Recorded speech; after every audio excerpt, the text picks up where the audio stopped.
Oh, DBDBDBD. I'm gonna warm up my voice.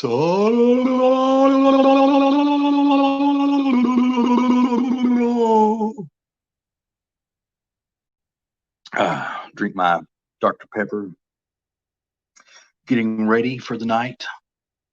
Currently have 0 viewers, which is fine. It's okay. I'm a guy who talks to myself already, so I'm no stranger to that. I just want to let people know up front that here at Sketching Past Midnight with your host, CB Smallwood, the #1 cat fanatic. This could be a short stream. I really don't know. So for anyone that's watching the replay, I have no clue. We'll see how this works out. I don't know if my 3-year-old son's going to wake up or not, and then I may have to kind of tend to him. You know what I mean? So anyway, welcome to Sketching Past Midnight. I am your humble host. And quick shout out to my loyal, royal, faithful, and true crew. Been with me through the thick and thin from the beginning till the end, alpha and omega style.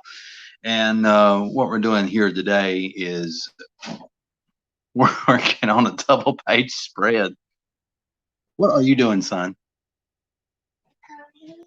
You coming in? Well, here, why don't you go lay down, and I'll be there in a minute. How about that? You thinking about it? No.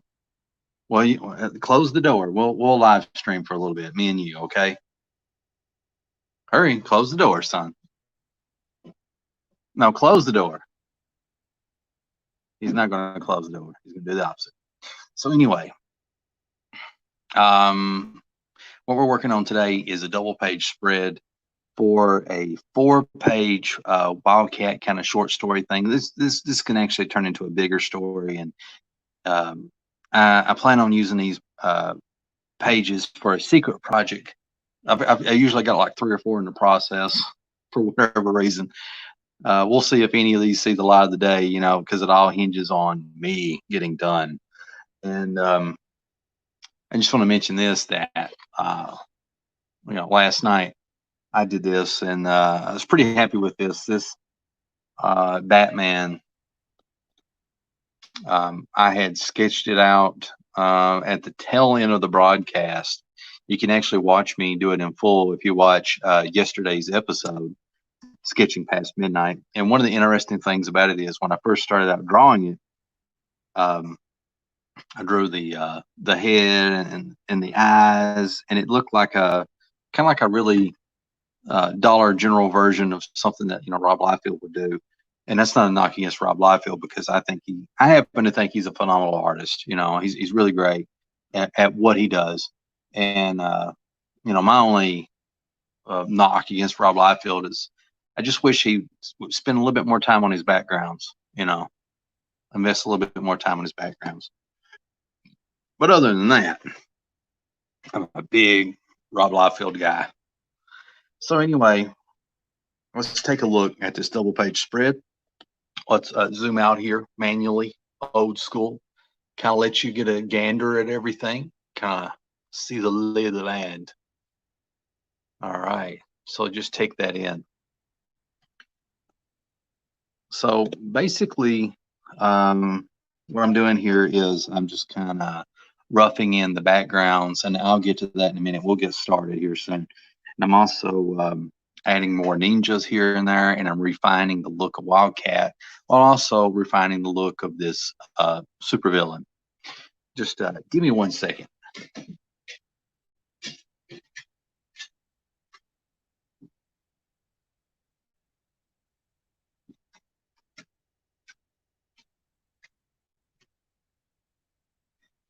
All right, I have returned. Okay, so I guess go ahead and get started. Let me move my crap out of my way. Ugh.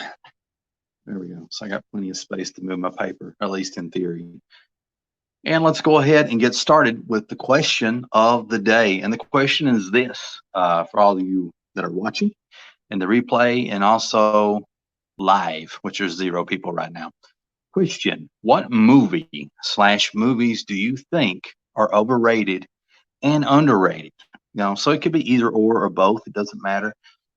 But there are obviously a lot of Hollywood movies that's been around since, I don't know, when did we start making Hollywood movies? Like in the 1900s, 1900, something like that. And we have a viewer. We have a viewer.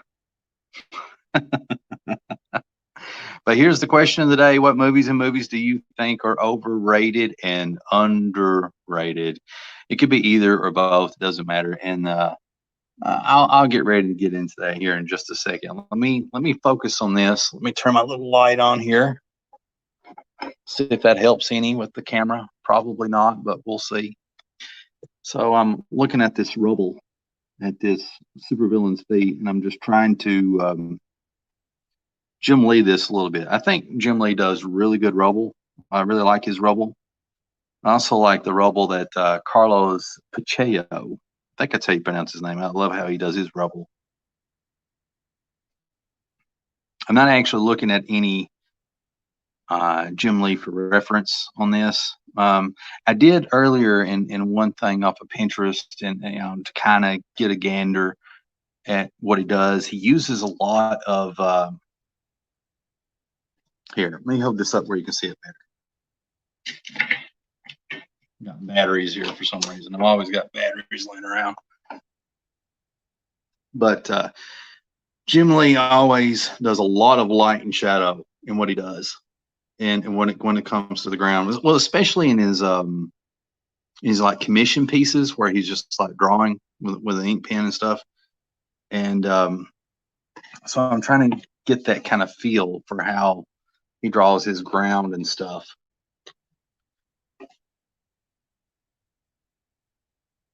Now, when I go to ink this, I'm going to do some things different. I'm going to take some liberties.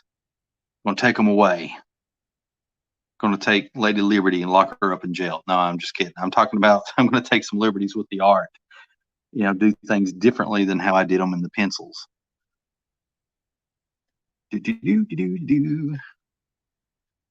But mainly what I'm trying to do is get in kind of like the basic shading, a lot of the basic shapes. And the idea is I really want to kind of have kind of like a guide to go with, so I don't go in blind when I go to ink. And so that's going to allow my mind to come up with a lot more interesting shapes using black ink and stuff, I know it kind of sounds like gibberish, but there is, like, could help if you could see what I'm doing. There is a method to the madness.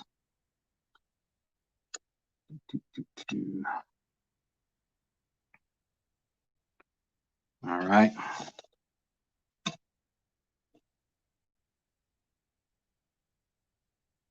And dear viewers, and also anyone that watches in the replay, just give me a little bit, and I will promise you that I will answer this question. I won't just pose this question to you, I'll answer it myself. The question of the day is, what movies do you think are overrated or underrated?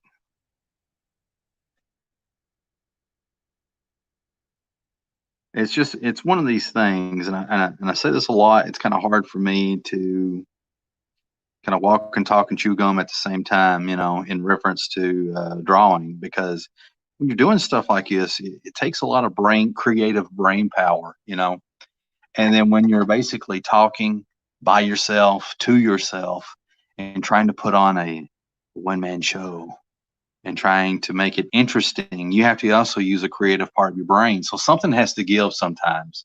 Sometimes using it, using all these different sectors of the creative part of the brain, drawing and talking, they clash, and something has to suffer. And usually it's what I'm saying or what I'm trying to say.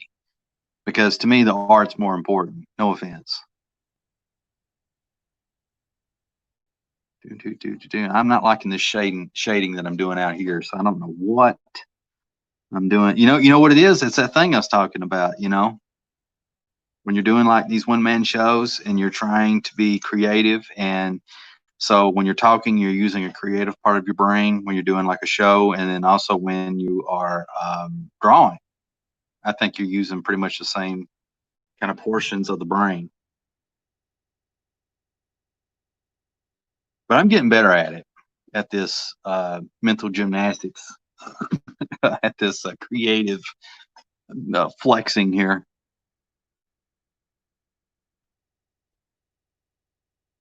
All right, so for anyone that's wondering, what the heck it is that why I'm drawing this rubble at this guy's feet.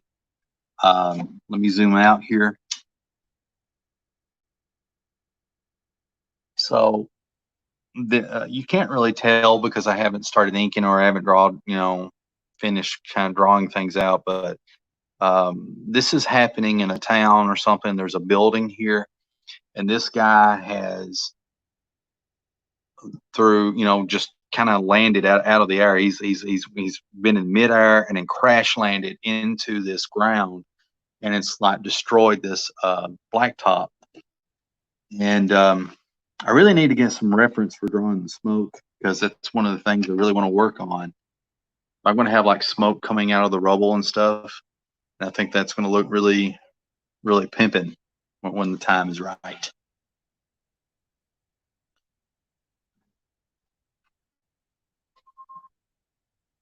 All right, let's see here. So I'll go ahead and start answering the question of the day is, what movie or movies do you think are overrated and underrated? Well, I'm going to start with overrated first, okay? And my top pick for overrated movie, off the top of my head, my top pick for overrated movie would be, what is it? It's Avatar. Avatar. Now, if you're somebody that likes Avatar, I'm sorry. This is just my opinion. And opinions are like buttholes. Everyone's got one, and they usually stink. So this is going to be a stinky one. And the thing is, I personally feel that Avatar is an overrated movie. It's a good movie. Don't get me wrong. Don't get confused with the idea of something being overrated and something being good can't be also true. But for me, I really feel that um, Avatar is an overrated movie. Like, I just never really understood it. James Cameron, a phenomenal director, phenomenal creative person, honestly. He did Aliens, the sequel to Alien, knocked it out of the park. He did Terminator 1 and 2. And, oh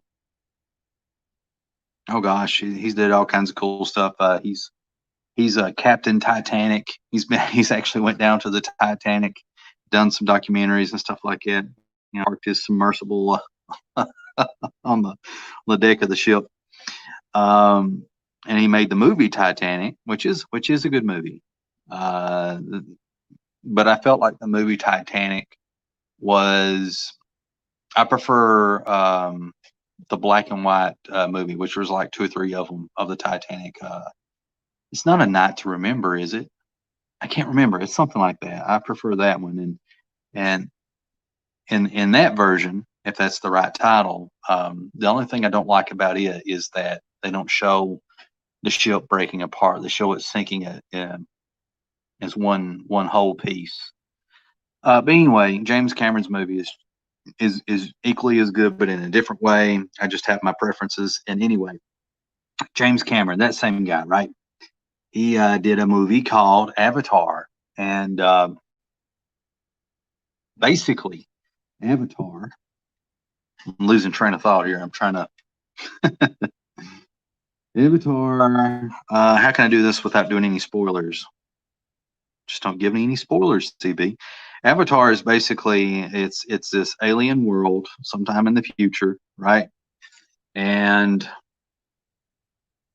there's these Marines that are stationed there, and a couple of scientists or whatever, and they're wanting to, I guess, mine for resources. I don't know. They're doing something like that, right? And there's this indigenous population of blue people, these elongated Smurfs, basically, and they don't like what the Marines and this private company is doing to the land because it's destroying the land and all this other stuff. And I don't know, probably shouldn't have shaded all that, but I kind of want to get at the good gander of things. But anyway, these people, these tribal alien people, they want it to stop, and they've been attacking the Marines. And let me get a piece of paper here. A piece of paper. I think this is important to the discussion if you've never seen the movie, and I'm not going to ruin the movie for you. Okay, let's say like a human being is hypothetically, God, the ink's about run out on this. It's about this tall. Well, these indigenous alien people, let me use a different thing here. They are, I think, about this tall. So you see, they're like twice as tall or 3 times as tall, And basically in the movie, the Marines create these things called avatars that look exactly like the indigenous people of this alien world. And they're just biomechanical machines. I mean, they don't have actually any machines in them. They're just biotechnology, right? And they can use their consciousness to control these avatars, hence the name of the movie. And so they want to kind of infiltrate this indigenous tribe and try to convince them that what they're doing to the world is a good thing. And so that's the whole movie. But the problem is, I've already seen this movie before. This movie was called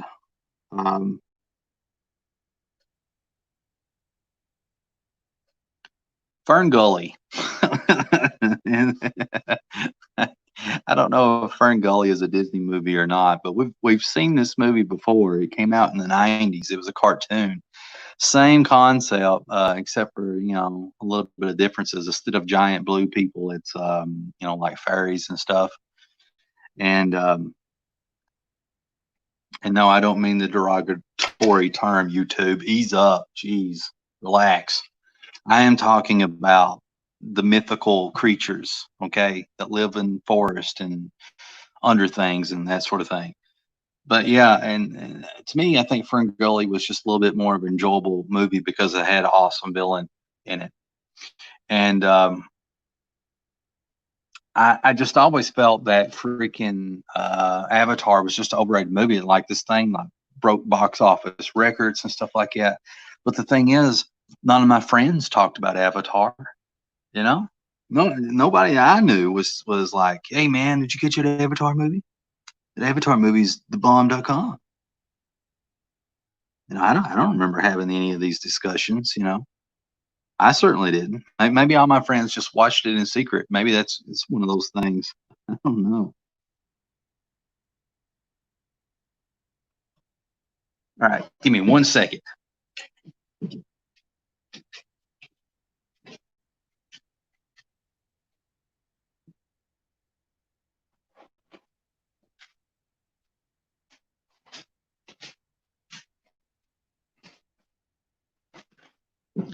Did you hear my flip flops?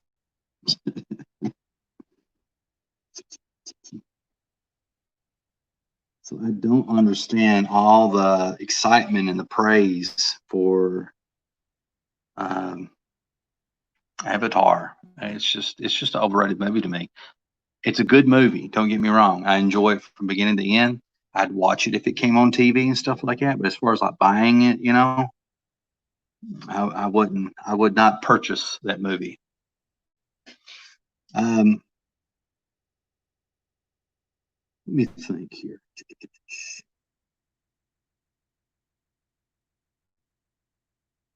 Now, what would be my pick for a movie that is underrated, meaning, it's a movie that is good, but for whatever reason, critics or maybe people in general just don't really, jive with people. I really have to think about that one, honestly.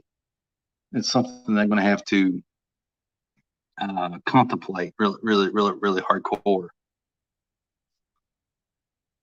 Maybe I can buy some time with this question to think, not question, but comment.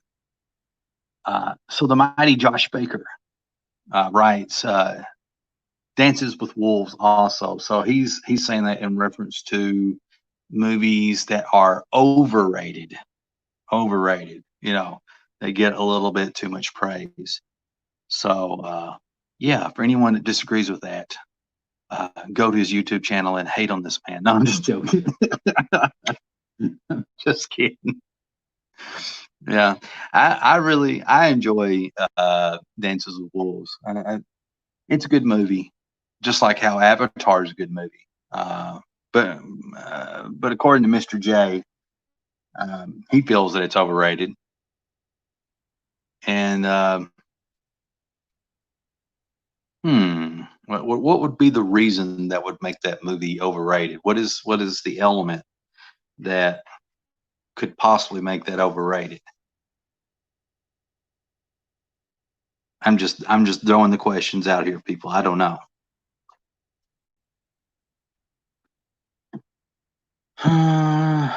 Let's draw some bricks.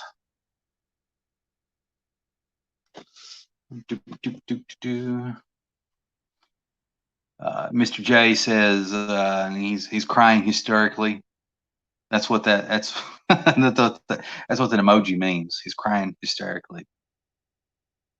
Well, I'm kind of whatever with it. I was trying to make a joke out of it, but it kind of fell flat. But anyway, Mr. J goes on to say, Dances with Wolves reminds me of Avatar. Well, that's interesting. And for anyone that's just now tuning in, the question of the day: what movie or movies do you think are overrated? And what movie or movies do you also think are underrated?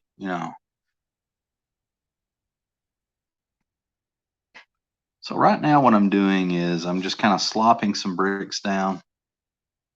If I was a brick mason, I'd probably get fired because, yeah, there's no rulers. There's no rulers where I'm from in my universe.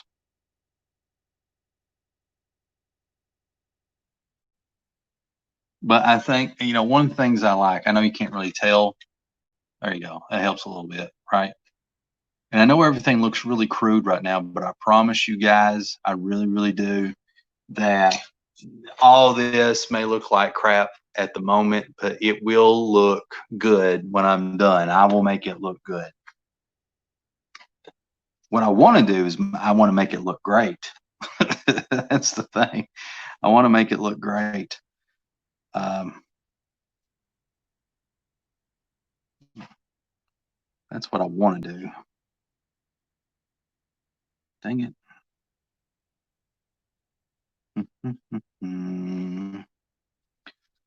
When you kind of get lost at what you're doing, that's the good time to stop. Let's see. Well, I guess, yeah. No? Oh, yeah, it'd be right about here. Yeah, okay. I think I found my way. Oh, nope. It's this headdress right here. This goofy looking thing that I draw. That's what's throwing me off.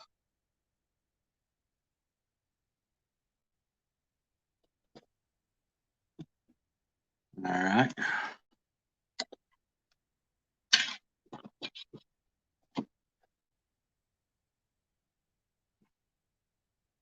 Yeah, this is coming together fairly good.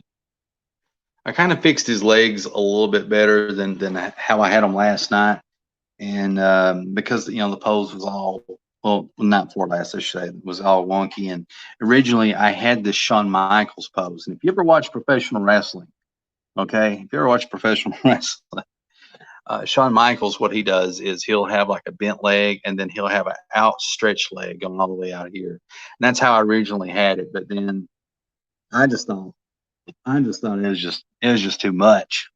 So I mean, it worked, but it just wasn't jiving with me, for whatever reason. And so I raced that, redrawing this leg. I'm a little bit happier with it. I'm not fully satisfied with the pose, but we'll see how it goes. Um, anyway, question of the day.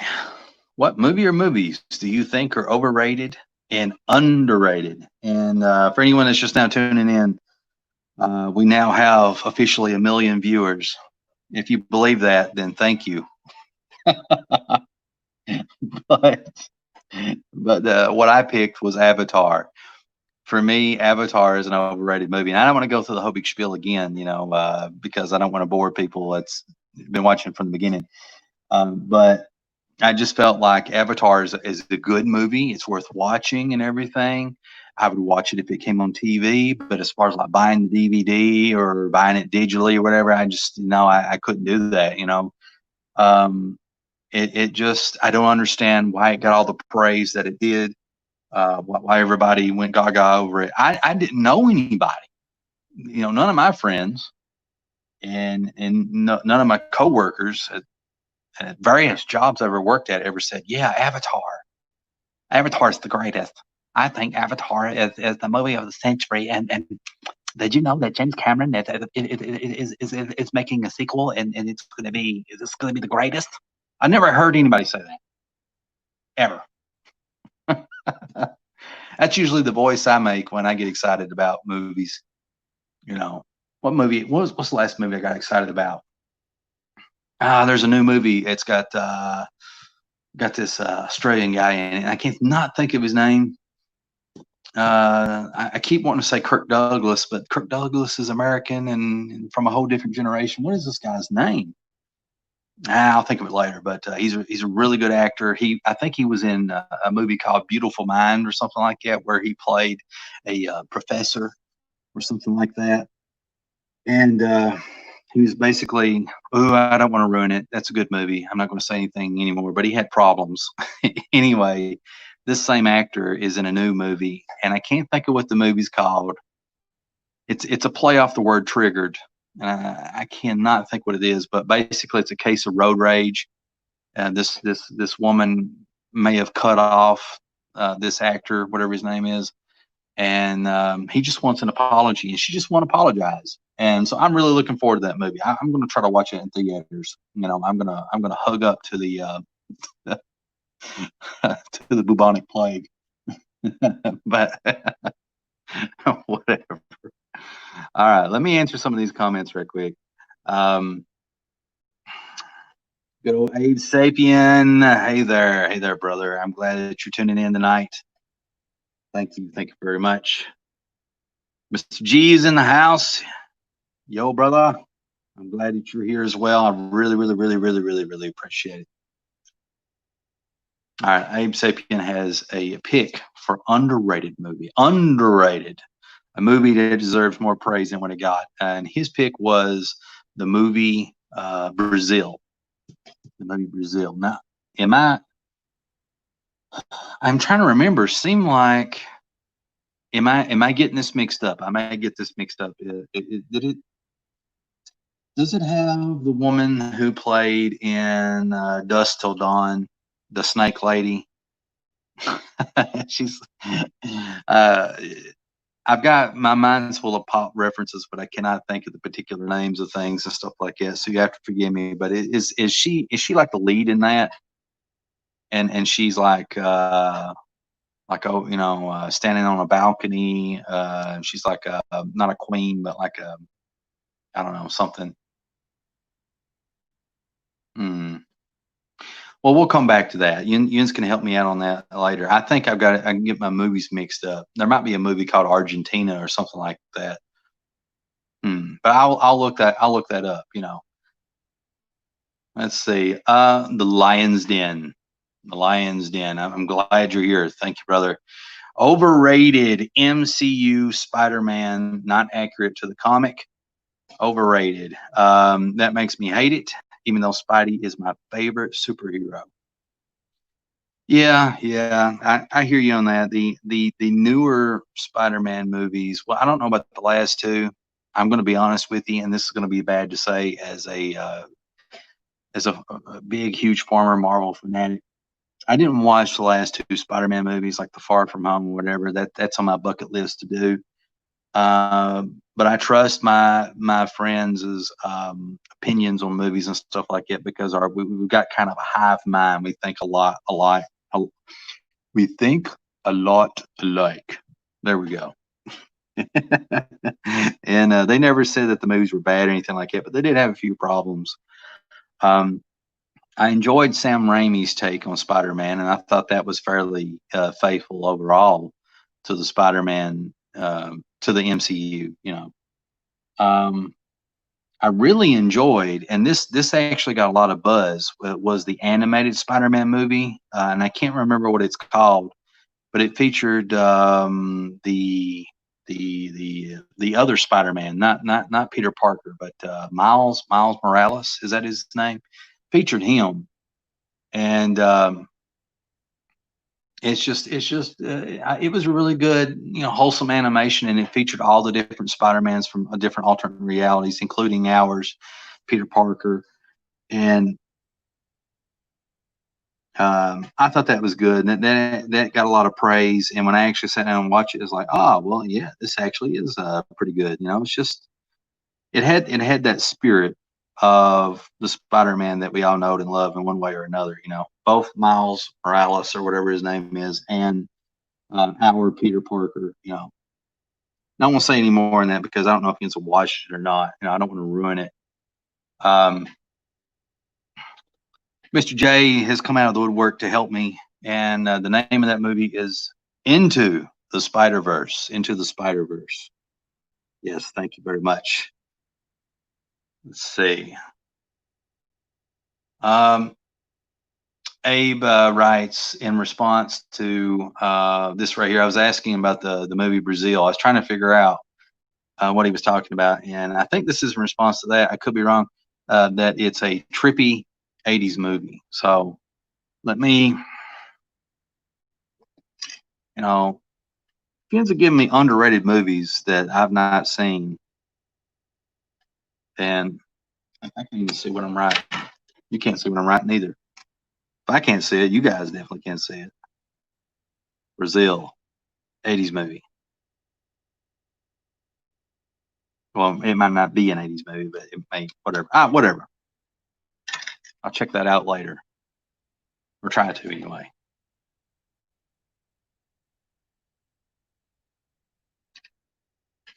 Mr. G says overrated movie The Matrix. I've actually had somebody tell me that before, that they felt the Matrix was overrated. Um, hmm. You've intrigued me, sir. That's like I know it's kind of hard to do in the comments section, because I think it only gives you so many characters and stuff like that. But man, I would love to know why you feel that it's um, overrated. I really enjoy the first one, and I feel like it's a movie that's worth owning. But that's just me personally. But I wasn't a fan of the second movie. I kind of felt like it just, they did some interesting things with it, but it kind of just went nowhere. And the third movie kind of just played around a little bit, but I felt like it was good.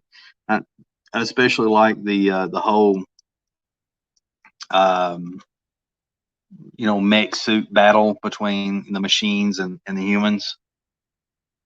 Hmm. You've intrigued me. Mr. G says underrated movie Big Trouble in China. I love that movie. That's a great movie. That is a great movie. I love about everything that John Carpenter's ever directed. My Probably my least favorite movie of his is The Fog, and that might be bad of me to say. I may need to rewatch it to see if I have any love for it. But and the shading on this here is kind of horrendous. I don't know. We'll see. That's the cool thing when it comes to drawing things with a pencil. You always have an eraser. But yeah, what was I talking about? Oh yeah, The Fog. John Carpenter's The Fog. That's like my least favorite movie, but of his. But he's one of my most favorite filmmakers, directors. You know, and Big Trouble in Little Chinatown is awesome. I think they're actually talking about doing a sequel, but I kind of hope not, because every time Hollywood gets an itch to do a sequel, a remake, a remix, a redux, they they botch it horribly, especially nowadays. Oh man, nowadays it is terrible. I felt like in the 80s and the early 90s was the pinnacle of sequels, because I don't know, they see what I'm doing here. I promise I'll fix that. I'll make that look better. Try to anyway. I need to look at some reference. Quit being a girly man.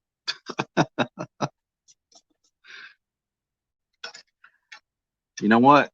This shading on the leg that I did, I need to get rid of all that. I like it better without it. You know, it's clashing with everything, and I think it makes it pop more when I do that.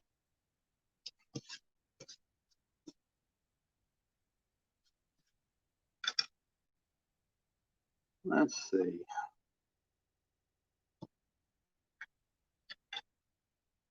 All right. I think this is in reference to Brazil, the movie Brazil. And Abe says, mega city type environment has Bob Hoskins and Robert De Niro. Who is Bob Hoskins? I bet I've seen him before. He's probably one of these actors that's been in a lot of movies and is always like enjoyable, but like you, who is that? Hmm.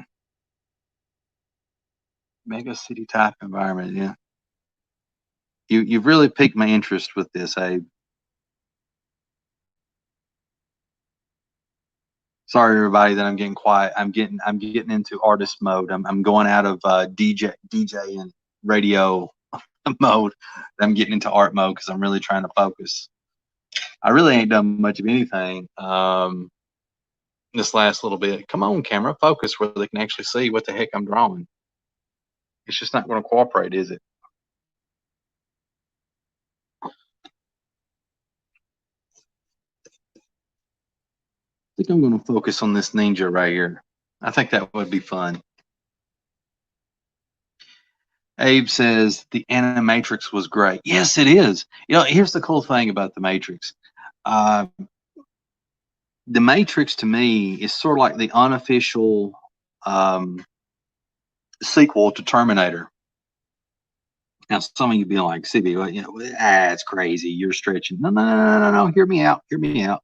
See, in Terminator, it's about I guess, dystopian future or whatever, you know, where machines have exterminated most of humanity and they're just getting rid of everybody, you know. And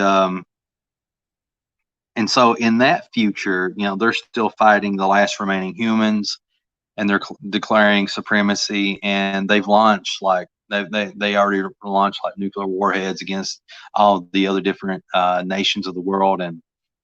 And who's to say that nuclear winter doesn't kick in? Who's to say that there's not another, you know, mega bomb thing that happens?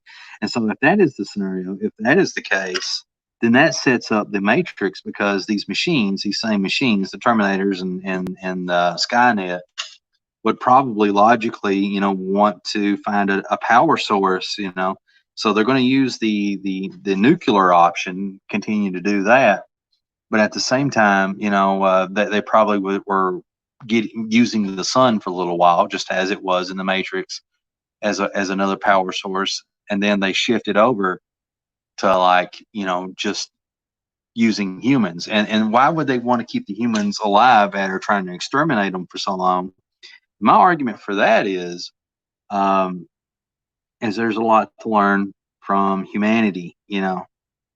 And so by keeping them alive and studying them in a simulated habitat, you're going to be able to see why it is that they became the dominant species on the planet.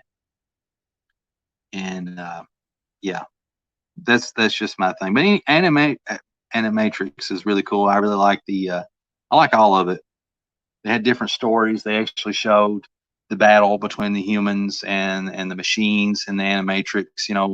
Before the humans lost, they showed a lot of that stuff. They showed like some guy who was an athlete who learned to bend things. And I don't want to get too much into it because if you ain't seen it, it's really good. It's worth watching.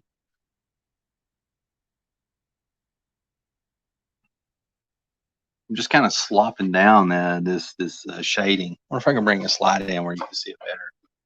Just helping.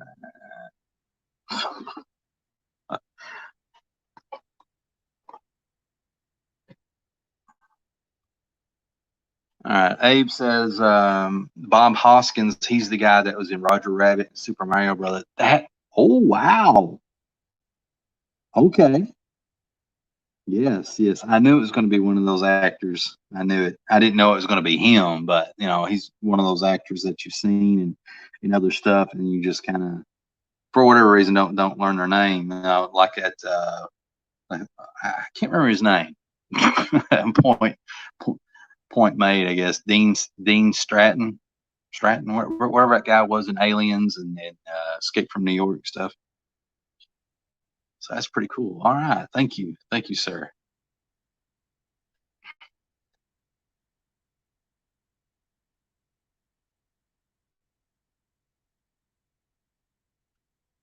I need to figure out where the hands are for this chainsaw. Um, to change topics just briefly, and just whatever you want to talk about, I'm game.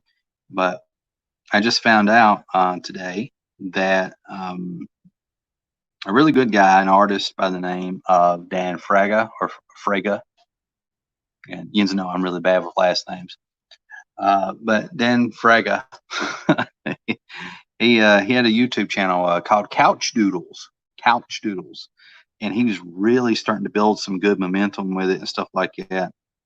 And somebody had flagged his channel for whatever reason, and they got it, taken down, and that's terrible. Um, he's got a new channel up now, and I think the new channel, the backup channel, is called Fraga Boom. And so if you're subscribed to him and he's disappeared and you're wondering where he went, then there you go, mystery solved, Scooby Doo. Nobody really knows anything beyond that. I think he's supposed to be streaming on this show called Nick Rekieta, and Nick Rekieta is this lawyer, and he talks about a lot of pop culture stuff and the legal ramifications of it and things like that. A very interesting show, and I think he's on that or was on that tonight. And that's something that I may check out here a little bit later after the stream. I'm basically telling all my audience, like, yeah, guys, just go watch that instead. No, no, no. I'm not encouraging you to do that, but I thought you would like to know, which I can't stop you anyway. You can always watch the replay.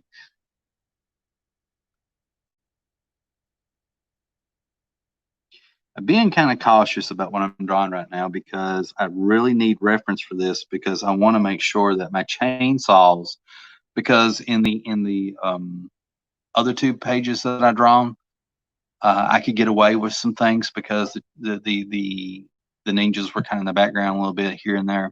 But now that they're coming more in the foreground in this double page spread, I really need to use reference to make sure that I make these chainsaws look legit or somewhat legit.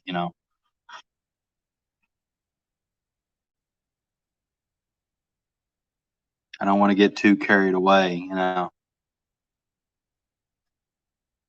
just kind of feeling my way around the paper.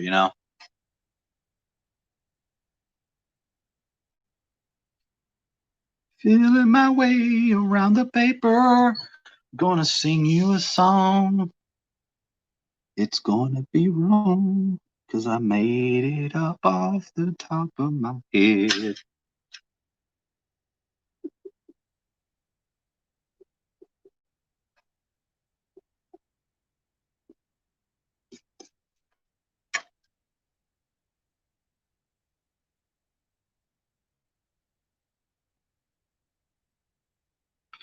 I got a question for Mr. G.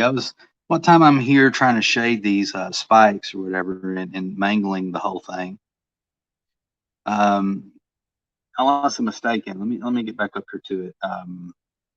Mr. G says that he thinks the Matrix is overrated, which it could be. I don't know. I enjoy the movie. It's a movie I really like, but I was thinking, is it like is it because it's sort of like so permeated in pop culture? You know what I mean? Like, does that play a role in it? Because I'm honestly trying to figure it out. Is it like you remember when Matrix the first movie came out and everybody everywhere was basically like taking the special effects that were featured in it and they were putting it in goofy movies to make fun of it and they were putting it in serious movies because everybody liked that special slow motion effect and stuff like that. So is it sort of like that? I remember me getting depth in this. Like everybody's heard Metallica's Black Album, right? It's got Enter the Sandman, Nothing Else Matters, Unforgiven, My Friend of Misery, and Sad But True, and a whole plethora of songs, right? And even though it's an enjoyable album to listen to, I've always had difficulty listening to the album because I thought that Kirk was going a little crazy with the wah on that album, and also the lyrics on some of the songs I thought could have been a little bit better, but that's just me being overcritical. And I remember when I was in high school, everybody and their mother was playing Enter the Sandman, like all these local bands and stuff like it. Every one of them, that was their that was their jam for whatever reason. And maybe it's sort of like that. Maybe the Matrix to you kind of rubbed you the wrong way, like how Metallica's Black Album did. Because I love Metallica. Kill 'Em All, Ride the Lightning, Master of Puppets, and Justice for All, and Black Album, and then Load and Reload, and then Saint Anger, and Death Magnetic, and then freaking Hardwired to Self Destruct, and then the Symphony album, like that. Boop, boop, doop, doo. Let's see. The mighty Dave Hingley says, "Hi everyone, hello sir. And I'm glad that you're here. We're all glad that you're here." I sounded kind of sarcastic when I said that. I really wasn't. That was me just being playful. But I'm glad you're here, brother.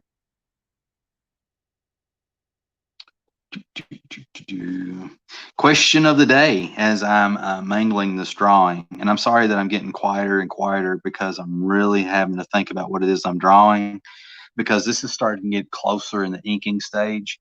And so I'm making a lot of what's called, for lack of a better term, final pencil choices, So I'm going from doing this kind of rough like to actually adding a lot of stuff to it. So anyway, the question of the day: what movie or movies do you think are overrated and underrated? For anyone just now tuning in, my pick was Avatar. And not to bore anyone that's going to watch this in a replay or been here for a while, my basic reason was I felt like that Avatar was overrated because it's a good movie, but it just, I don't know. I don't think there's anything that's really groundbreaking about it that gets anybody really excited. But that's just me. I'd watch it if it came on television and all this other stuff. But I would not buy it, on DVD or digitally or anything like that. And I feel like Fern Gully is a better movie. uh, let's see. Dave's getting deep with me here. I like it when people get deep. Peel back the layers. Really get into it. Dave writes, do Do you think it goes on waves? Like in 20 years, people will revisit the Matrix slash Black album and get a new appreciation of it. Hmm.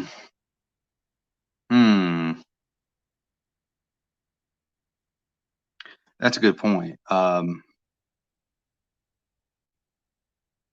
thinking. Let me think on that just for a second. I'm trying to do like some weird finger thing. I have no clue what I'm doing. I'm just kind of playing with the idea that I have in my head. I'm kind of curious how it will look, and I can already tell it's not looking too hot.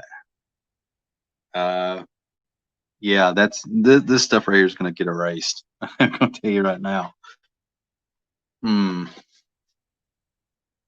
Well, okay. I can tackle the Black album. I can go ahead and do that. I think most people love the Black album, as far as I can tell. Think it's the bomb.com, and but I'm not one of those people. I mean, I feel like the production is top notch. I feel like everything's great about it, and obviously, they did something right to sell millions and zillions, gazillions of copies.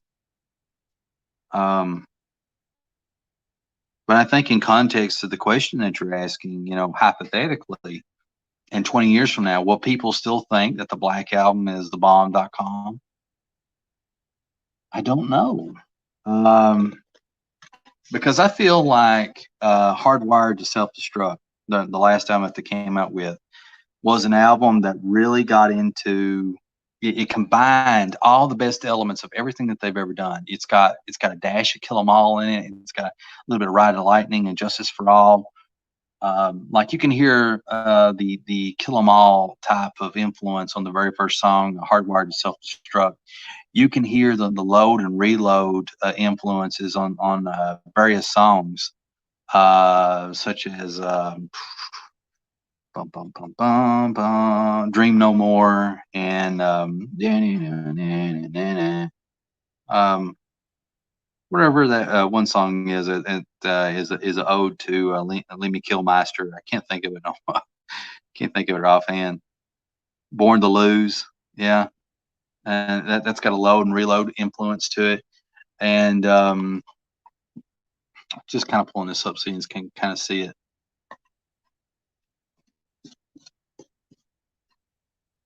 Let me work on Wildcat here for a second. Kind of mangled and butchered everything else here. But yeah, like Kill 'Em All, Ride the Lightning, Justice for All, a dash of Master of Puppets, and Black Album. I mean, everything that they've ever done, even Garage Inc. Some ideas and approaches that they did there. There's a song, Halo on Fire, and I can tell that they were really influenced by their cover of Blue Oyster Cult's Astronomy. Was kind of influence on that. I heard everything that they've ever done in their career, and it kind of really came together in a really awesome way. And to me, now I could be wrong about this, but I think that's going to be an album that's going to age really well and far into the future. I would hope 20 years from now. That's not far into the future, but whatever. People will be like, that's a better album than the Black Album. That's the album.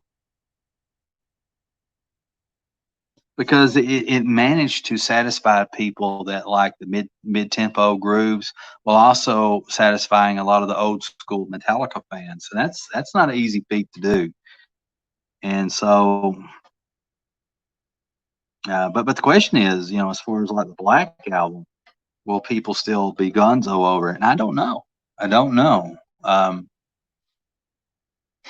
Probably, probably. I don't know.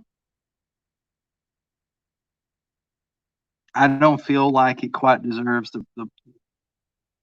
the super praise that it got, but you have to keep in mind that when Metallica up to that point was this behemoth, they were getting more and more popular with each album, and it was unavoidable, when they was going to come out with that new album, and after touring with Ozzy and everybody else and everybody's mother, everybody was looking forward to that new Metallica album after Injustice for All, so it was going to be a big album one way or another, and you know the album, the Black Album, just happened to be the thing, and they also toured on it really heavy too.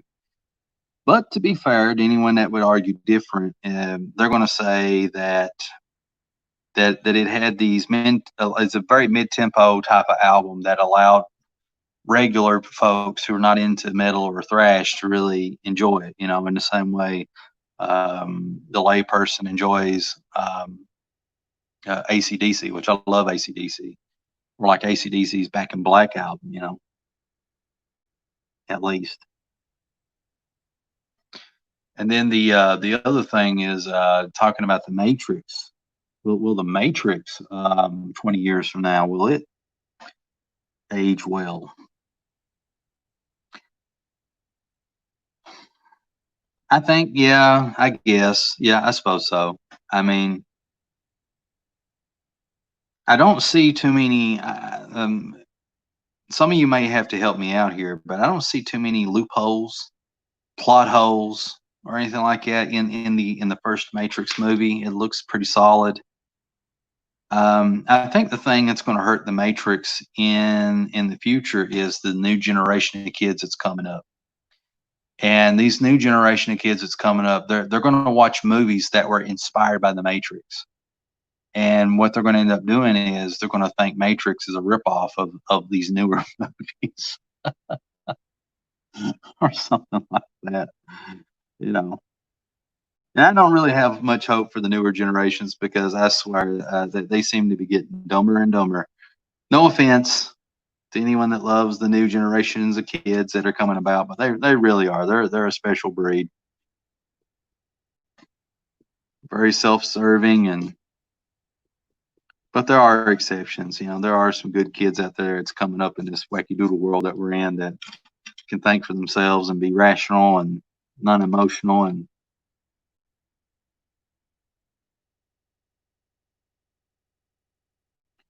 all right, let's see. Dave writes, Avatar, not even a great movie. Actors do terrible job at just standing still. The brutality. If Avatar the movie could be in the Mortal Kombat game, you would be a character yourself, and Dave was just given the command to finish him, and you just finished Avatar. you you tore out its spine. Fatality. Oh man, it's brutal. Actors do a terrible job at standing still. I don't know if people remember this, but Sigourney Weaver's in it. Sigourney Weaver's this very likable actress, and for whatever reason, people's got it in their head that there's been no great leading women in Hollywood for whatever reason, but there's been a long history of it, and Sigourney Weaver was a great leading lady in the 80s and 90s. And for whatever reason, it seems like she kind of, I don't think people actually remember her being in that movie, but she was in Avatar. She was I don't want to say too much to anybody that's not watched it, but she was a scientist. That's pretty much it. I could be wrong, but from memory, she was a scientist. Dave writes, for me, overrated film is Prometheus. It's such a dumb movie. Well, I'm so glad that you brought up Prometheus, and I wish that I made a video about it back in the day, and I might still. I was honestly thinking about making a video, a review of Prometheus, and I just never done it. And what ended up happening is everybody and their mother had the same idea, and they actually pulled the trigger hypothetically, and and made movie reviews, and their channels blew up big. Like missed opportunity. But no, man, Prometheus. Let me tell you about Prometheus, guys. Uh, here's the thing about Prometheus. Like I remember like hearing that Scott. It's not Arthur C. Clarke. Why in the world am I bringing him up? He has nothing to do with it.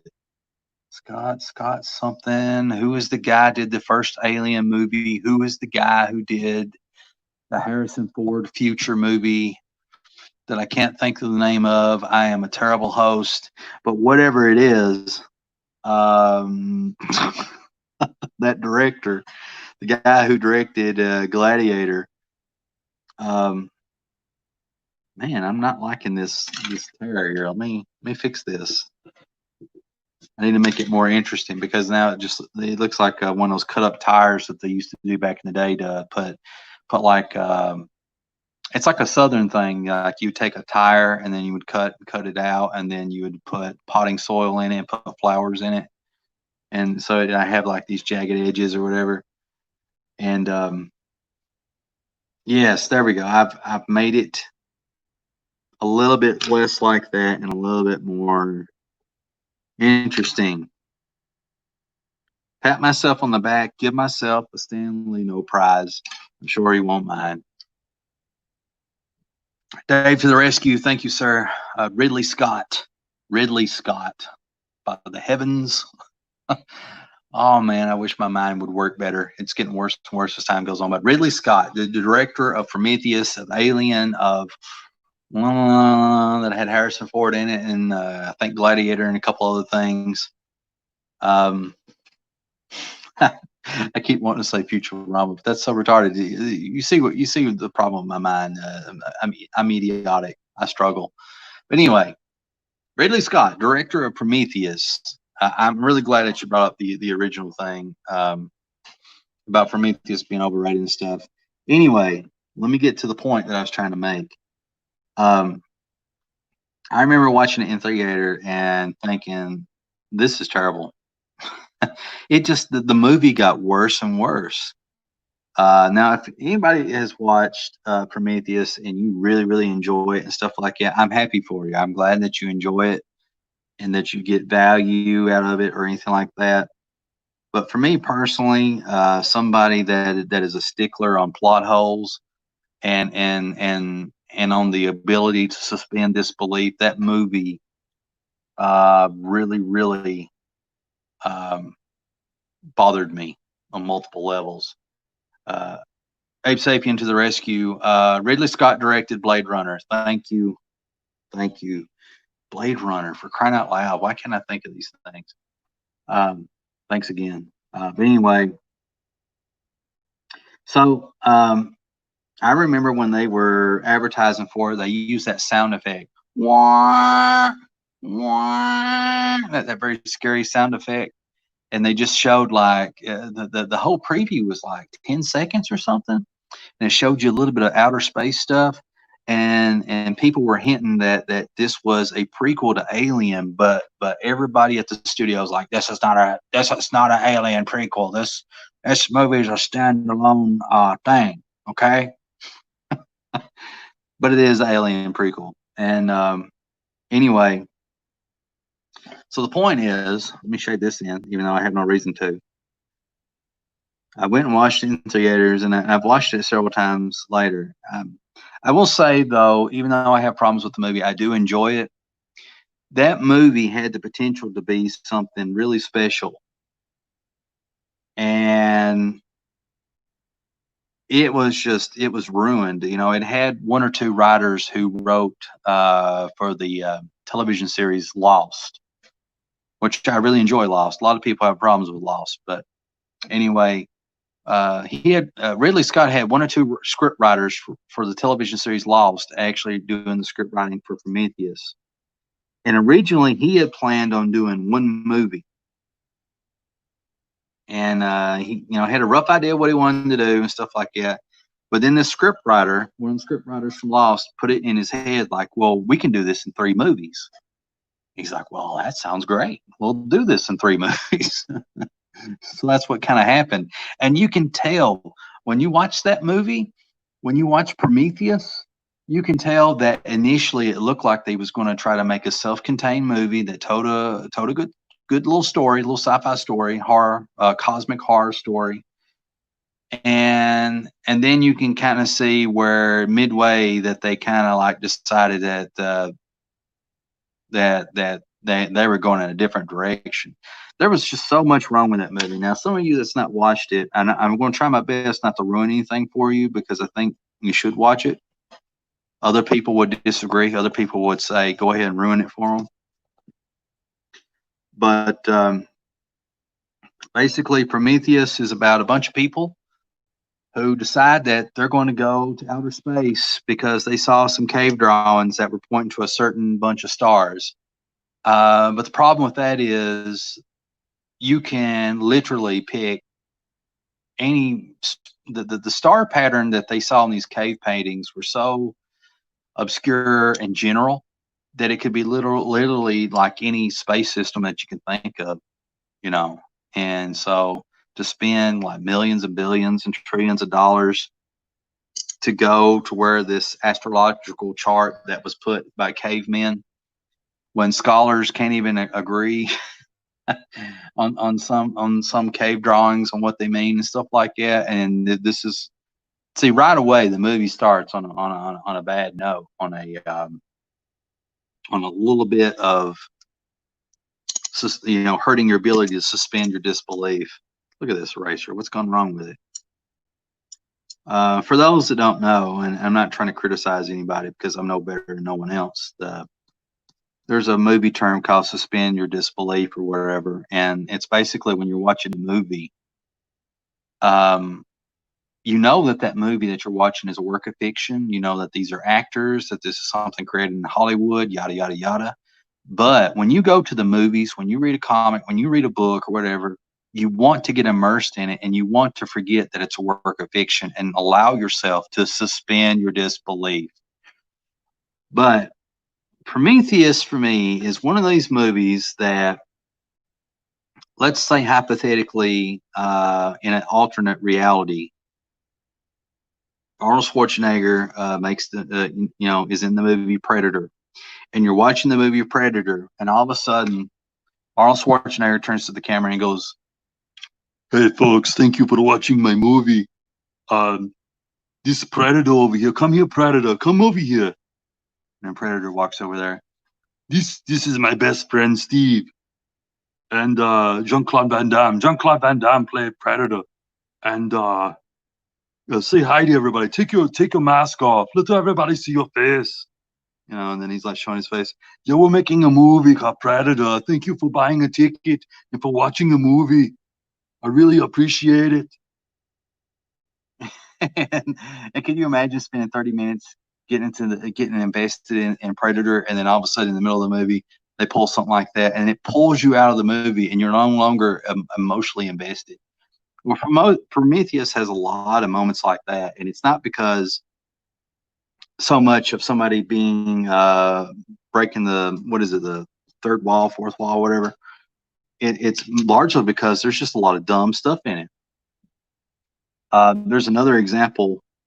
I lost some viewers over the Arnold Schwarzenegger impression. It was just too much. I always do something that's too much. One night it was the cat.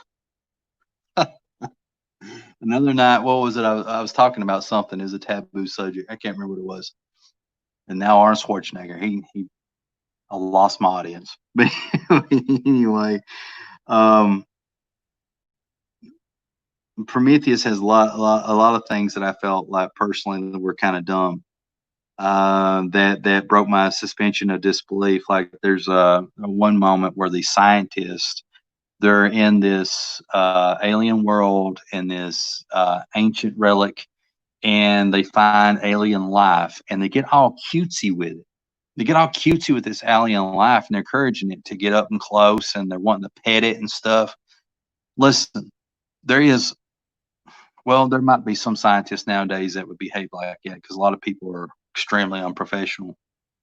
But these scientists who are supposed to be the top of their class are wanting to pet this alien life form, and you can about imagine how that goes. And I'm not going to ruin it for you, but it ends badly.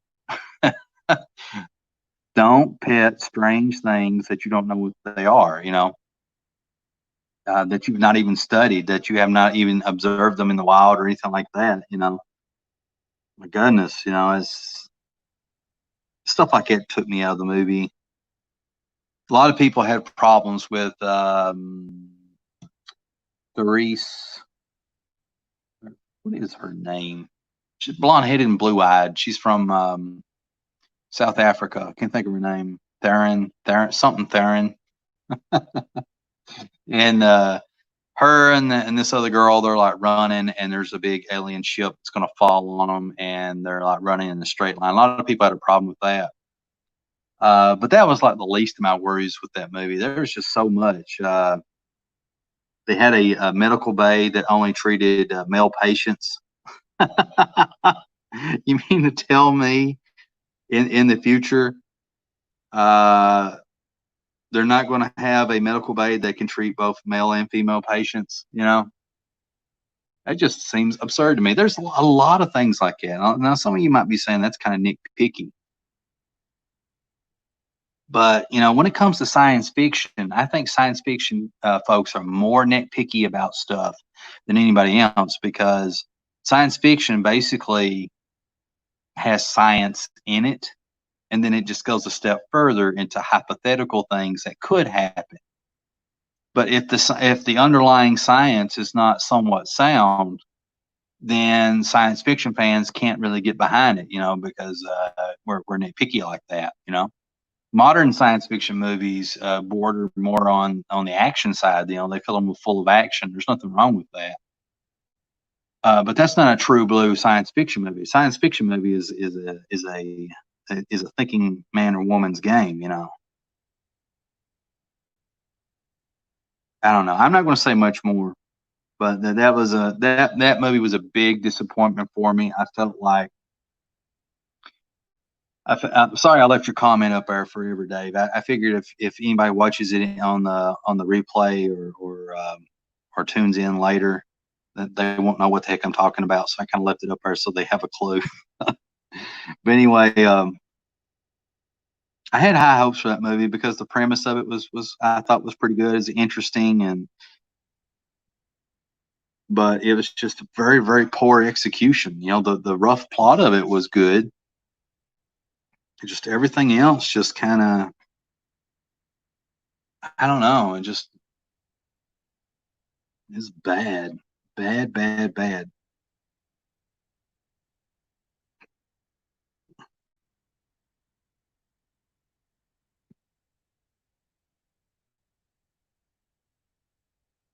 Yeah. I have a Joe Walsh song in my head, by the way, for those wondering. I know nobody's wondering that, but da, da, da, in the city, love, love, ooh. I think it's a Joe Walsh song. He's got a song about life's been good. I think that might be the same song or a different song. I can't remember. For some reason, it's just playing in my head right now.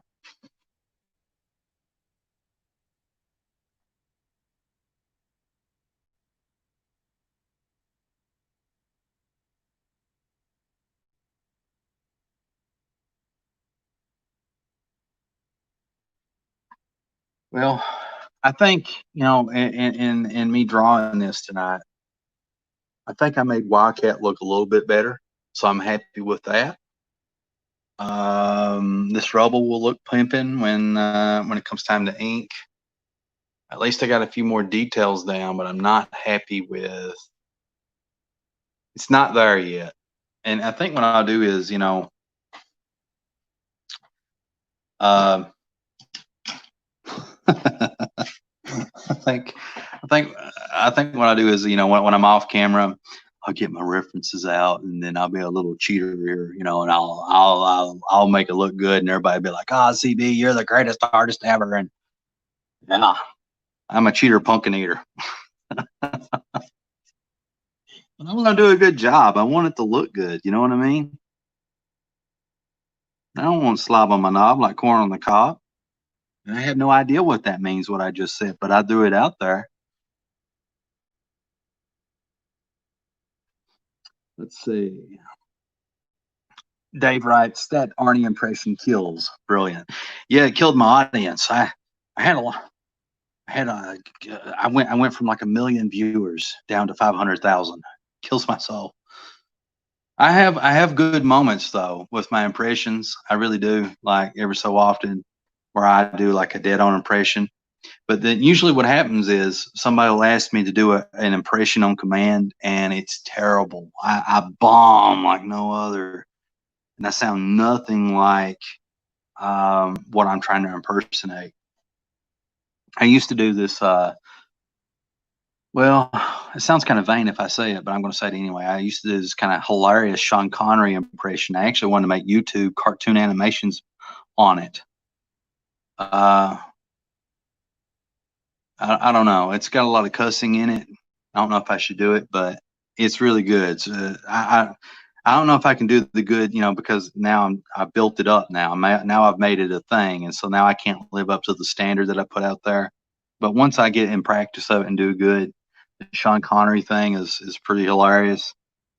And yeah, I love Sean Connery. He's great.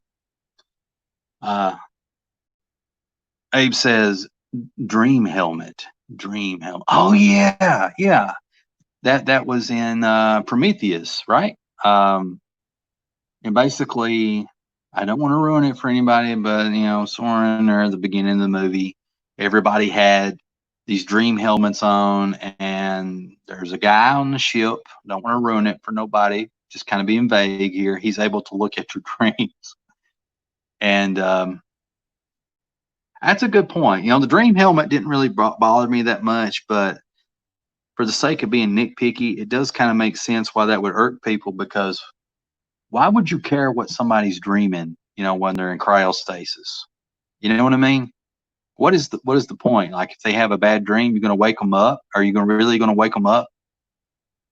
And when they're on a anywhere from a 6-month to a couple of years journey to in the middle of nowhere, and then put them back to sleep, go through that whole big process. But then that maybe if I was writing it, if I was a writer, I would try to explain the dream helmet, and the way I would do it is I would create an illness. It's not like it's more like a mental illness. Like, if you've been in cryostasis too long, there has been like studies that show that you can actually have a recurring bad dream that never ends, and that people that have been woken from cryostasis after a 6-month to a year period of continuous bad dreams actually are 60% more likely to commit suicide or something like that. They're never the same. And so that's how I would explain the necessity of needing a dream helmet. But you see, they don't do stuff like that in Prometheus. They don't explain things that don't seem to make sense on the surface. I'm a guy that, like, I want things to make sense, especially if it's science fiction, because the underlying word is science. Science becomes before the fiction. Prometheus is fiction science. It's fiction science. Alien is science fiction.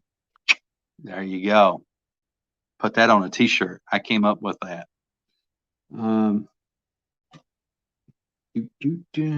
In the city, love, love. Ooh. Man, I'm botching this right here. I'm working on the bricks. I know you can't see. Sorry. I need to keep my camera kind of consistent. You see what's going on. And I'm doing these very sloppy bricks because I think it kind of looks artsy fartsy, and I like stuff that has that weird organic look. Some of you may be being like, no, CB, yeah, you shouldn't do that, because this is the equivalent of petting alien snakes. In that case, I will stop immediately and get a ruler and draw my bricks correctly, because I am not petting alien snakes. I will not even pet a real snake, okay? And if I do, I got to be at a distance, and I got to have like a shovel, a hoe, a rake, something in my hand, a big giant rock, to deal a death blow to such a vile creature. There's going to be somebody, I'm going to lose all my viewers. Everybody's going to be like, you snake hater. You snake hater, you. We always knew. We always knew you had prejudice against snakes. And I'll have to give like a big snake apology. I'm like, no, no, I love snakes, and I have to get like a picture or a video of me, kissing a snake and like, see, snakes are awesome. Speaking of snakes, um, I killed a snake the other day, and I hate snakes. Sorry. Um, Here's my snake story for anyone that's interested. I did take initial pictures, but I didn't take any pictures of what the snake looked like afterward. And there's a point to this, by the way.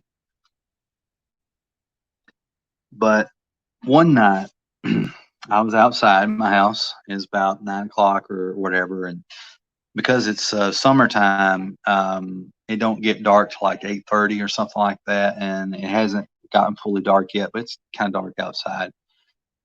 And so, me and my pit bull Duke, who is more like Scooby Doo than a pit bull, I got him for security purposes, to eat people, to eat burglars. No, I do not deal illegal things, because it seems like everybody I know that owns pit bulls, that's what they do. But I got Duke for security reasons. I'm just getting tired of these crackheads knocking on my door wanting stuff. No, go away. So anyway, I got Duke, this big red looking pit bull dude. He's like a miniature horse, really. That's what he kind of looks like to me. Me and him's outside. We're just walking around. And near the front of my house, I got like this rock bed. It's just this line of rocks, and it's got like trees and flowers and crap stuff growing in it. Well, it actually doesn't have any flowers, but it's a flower bed. That's what it is. There we go. And anyway, I look down because I'm always wary of things like this, right? I look down and I see a black snake. It's about this big around, about that much radius. What is that? About an inch and a half radius or something like that. I don't know. So I see this the tail end of a black snake, and it's laying on this rock. I don't see the front. I don't see the business end. I just see the back, and it's just resting on the rock, kind of somewhat stretched out. And I think to myself, oh, it's a black snake. Black snakes are good. Now, this is only something I've been recently thinking because, like I said before, I hate snakes. I really don't like them. Every time I weed eat and I run into a snake, I swear the snake screams and I scream and we go different directions. There's been times where I've rolled downhill with a weed eater in my hand, like not by choice, out of like fear. And the snake's going like it's going one way and I'm going down the other way. We're just mutually afraid of one another. Because imagine like a big 6 foot tall, pot belly, scraggly beard man, screaming at you at the top of his lungs. A mixture between Arnold Schwarzenegger and Rob Halford screaming and cussing. So let me get rid of this banner. Let's see. Sketching past midnight. CB Small with the Cat Fanatic. So anyway, I'm outside with my Scooby-Doo pit bull named Duke. And we're just out there, just chilling, walking around. I see that snake, and I'm like thinking, oh, it's a black snake. And everybody's got me, I've been buying into the propaganda that black snakes are good because they eat poisonous snakes and all this other stuff. So I was like, oh, that's cool. Now, where I live at, or where I grew up at, let me say that, where I grew up at, I've seen a lot of snakes, mostly copperhead and black snakes, and copperheads are poisonous and all this other stuff, yada, yada, yada. And, well, I saw this black snake, and everybody's telling me black snakes are good because they eat the poisonous snakes. And so I'm like, I've been on this thing where, like, if I see a black snake, I'll leave it alone. I won't kill it. I won't do it. But that's changed. Because I tell you what, Duke was Duke noticed me looking at this snake, being a little bit alarmed, but you know, I calmed down, and Duke starts going over to the snake, and he's like sniffing at it. You know, he's like an inch away from it. I'm like, dude, you know, get away from it now, get away from her. And all of a sudden, I hear, shh.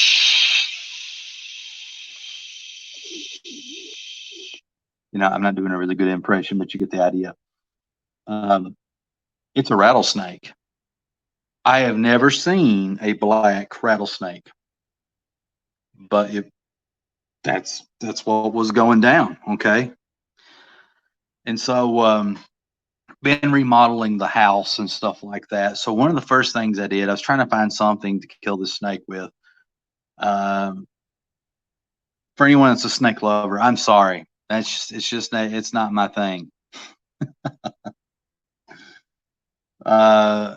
You can yeah, whatever. But anyway, so I got on the porch and I grabbed the bathroom sink, because at the time we had tore the bathroom out and then was rebuilding it and stuff like that because it's an old house. So I had a bathroom sink laying around and I picked it up and I threw it at the snake. He didn't like that. He got mad. He continued to his tail, you know. And so then what I ended up doing is I picked up a big rock, hit him with it, and then I hit him with another big rock because I couldn't let him get away. You know, I got a 3-year-old and a wife and stuff, and I don't want them to get bit. You know, and Cooper, bless his heart, he's Captain Adventure. He has no fear. He has the body of a 6-year-old, the mind of a 3-year-old, because he is 3 years old, and he just gets in all kinds of mischief and mayhem, and I can't allow this thing to get away. So anyway, I managed to pretty much kill it with the third big rock that I find. I smash its head with a shovel, and the whole snake is black. I've never seen a black rattlesnake. And then the interesting thing that happened was the next day. Let me get my handy dandy sketchbook here. Let's see. We'll say this is a big rock, and there's its stupid looking head, and there's its stupid looking tail. I need to make this look friendly. I'm scaring myself looking at this thing. But when I got to looking at it, something very interesting is this. The next day, its head and neck had changed into the classic rattlesnake color, which is kind of like a yellowish, goldish, tannish looking color, right? And the back end of its body was colored this.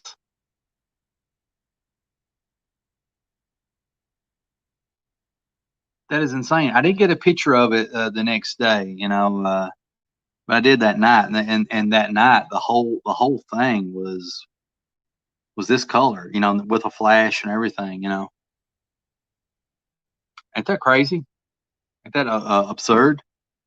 And I was going to take a picture of what it looked like later, but what ended up happening is I waited 2 or 3 days. I left all that wreckage there, you know. I left all of it. I didn't care. I just like, no. I left all that mayhem laying in the yard. And bugs and I guess crows had came and devoured this. So this was nothing but bones. And so now I have this big black end that all remains. So now y'all, you got this tail of black rattlesnakes. So I always hear stories of people talking about how snakes are interbreeding with one another. And you know what my fear is? For those of you that might still be listening or whatever, you know what my fear is? some scientists will get the retarded idea, the idiotic idea, the mentally insulting idea, the unethical idea to make a snow snake. I'm waiting for that. Some scientist is going to get the bright idea to make a snake that's white and has fur. And so now, the one time of the year where I don't have to worry about these critters, everyone's going to be like, "Oh, be careful out there, CB." Why? What's going on? Oh, this is a good time of year for snow snakes. You might step on one in the snow. Oh my God, snow snakes.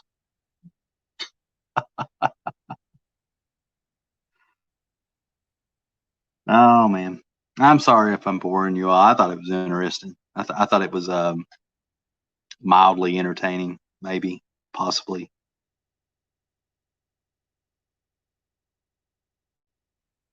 Do, do, do, do.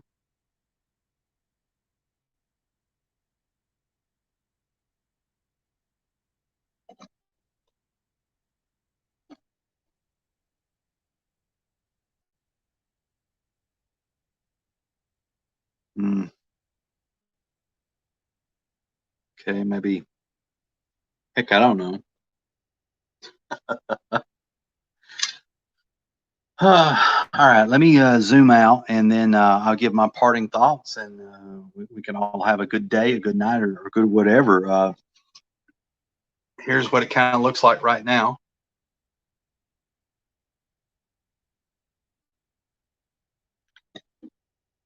Anyway, yeah, I really appreciate everybody tuning in. Thank you all for your participation and for commenting on everything, and especially helping me out. Because my brain's filled with all kinds of useless information, and unfortunately I lack in the details. So I couldn't think of Ridley Scott's name or the movies he directed, such as Blade Runner, and but I knew who I was talking about. I had a lot of these moments, and I have them often. And so thank you all for helping me out. That makes the difference, and you can make the show really. And what other parting thoughts I have? I felt like there's a lot more that we could actually talk about. The whole comment about what movies do you think are overrated or underrated? I could talk about that forever. I should honestly come better prepared, And the Mighty Dave writes, pages looking nice. Thanks, CB. You're welcome, sir. I really appreciate the kind words. But I just want to thank you all. You're all part of my royal, because that's how I think of you. You're royalty to me. My loyal, faithful, and true crew who have been with me from the beginning, and some of you are hopping on the train, the CB train now, maybe. But I thank you for all that. And if you have any topics or anything you'd like to want me to talk about the next show, let me know in the comment section down below, or let me know in the chat. Regardless, thanks for tuning in. I hope you are doing great wherever you're at, wherever part of the world that you happen to exist in. And wishing great success in whatever you're doing. Honestly, I really do, because everybody's like family to me. That's just how I see it. Regardless, thanks for everything, and I'm going to try to end this. Probably take a while to end it, because every time I try to end it, it always goes wrong. But as always, this is CB Smallwood. You've been watching Sketching Past Midnight, and I will catch you all in the next video.